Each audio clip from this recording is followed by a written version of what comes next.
I think MMA is harder as a whole because there's so much you have to pay attention to.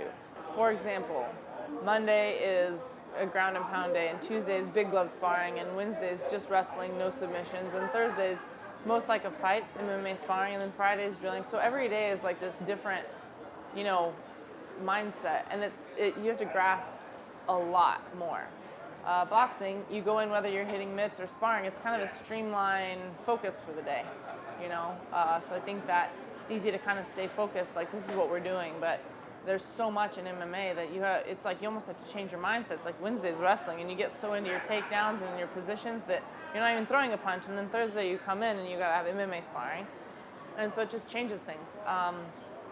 And it's a lot to grasp. It's a lot to, sometimes I'd be at the gym, be like, my coaches would coach me, I'd be like, my brain's full. Like, I'm not even processing anything anymore, so I need to go and then come back refresh, you know?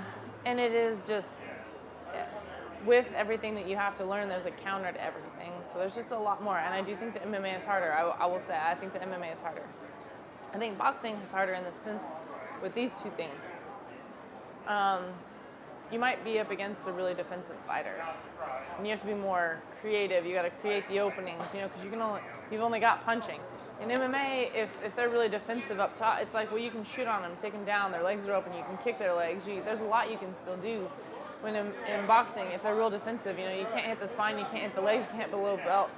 So you have to start getting creative and making moves that way, which is what makes it such a sweet science, you know. Which it makes it beautiful. So I'm not saying that one is better than the other. These are just things that are different. And also boxing, so MMA, you're like have a body fatigue. You know, your legs get kicked and it's like they start to get heavy, things like that. You're tired, you have someone laying on top of you and you have to get up. That's hard.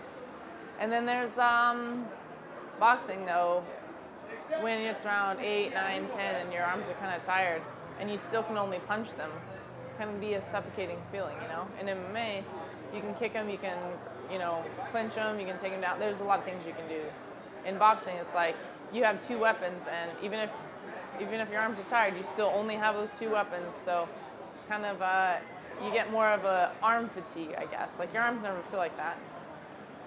They can if you go for a submission in MMA and you don't get it. You've been squeezing the whole time, but I mean, there's just differences in the sports. They're not the same.